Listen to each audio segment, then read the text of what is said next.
বিয়ে খেতে যাব এই সময় এত সুন্দর একটা শাড়ি পরে আসছি। নওরিন আফরোজের রিসেপশনে আমন্ত্রিত ছিল সকল সেলিব্রিটিরা। সকল সেলিব্রিটির মধ্যে উপস্থিত ছিলেন রুবায়েত ফাতেমা তন্নি। কিন্তু অবাক করা বিষয় হচ্ছে নওরিন আফরোজের এই রিসেপশনে রুবায়েত ফাতেমা তন্নিকে দেখে সবাই চমকে গেলেন। কিন্তু কেন? রুবায়েত ফাতেমা তন্নি কালো শাড়িতে নিজেকে এত সুন্দরভাবে ফুটিয়ে তুলেছে যেন রিসেপশনের প্রত্যেকটা মানুষের চোখ কপালে উঠে গেছে।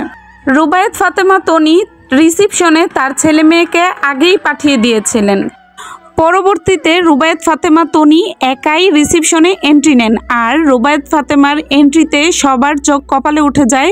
তার কারণ হচ্ছে তন্নিকে কিছুক্ষণের জন্য মনে হচ্ছিল যেন ইন্ডিয়ান কোনো সিনেমার নায়িকা হবে। রুবায়েত ফাতেমা তন্নি কালো শাড়িতে নিজেকে এত সুন্দর করে সাজিয়েছে, সবাই নওরিন আফরোজকে কি দেখবে, সবাই যেন ওনাকে নিয়েই ব্যস্ত। অবাক করা বিষয় হচ্ছে রিসেপশনের সকলের থেকে ডিফারেন্স লুক ছিল তন্নির। তাকে দেখে মনে হচ্ছিল কোনো ইন্ডিয়ান মুভির শুটিং করতে আসছে। রুবায়েত ফাতেমা তন্নি যা পরেন ওনার সব ড্রেসই কিন্তু প্রমোশনের জন্য।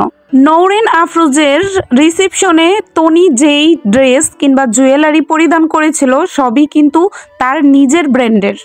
নওরিন আফরোজের বিয়ে খাওয়ার পাশাপাশি রুবায়েত ফাতেমা তন্নি তার ব্র্যান্ডেরও প্রমোশন করেছিলেন। বিয়ে খেতে যাব এই সময় এত সুন্দর একটা শাড়ি পরে আসছি। অ্যান্ড এরকম সুন্দর সুন্দর শাড়ি আপনারাও পাবেন, আপনারাও যেন বিয়ে খেতে যেতে পারেন। অ্যান্ড এটার জন্য আমি আমার পরা শাড়িটার কালার আরও অনেক সুন্দর সুন্দর কালার আমি আপনাদেরকে দেখাতে পারবো।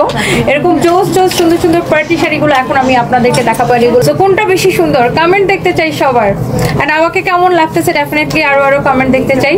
সো এটা হচ্ছে ব্ল্যাক, আমি পরেছি ব্ল্যাক অ্যান্ড আমার এই হাতে আছে হোয়াইট কালার।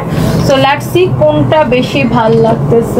সো গাইস, আমার তো রুবায়েত ফাতেমা তন্নিকে এই লুকে অনেক বেশি ভালো লাগছে। আপনাদের কাছে কেমন লাগছে অবশ্যই কমেন্টে জানাবেন। আর হ্যাঁ, ভিডিওটি শেয়ার করতে ভুলবেন না।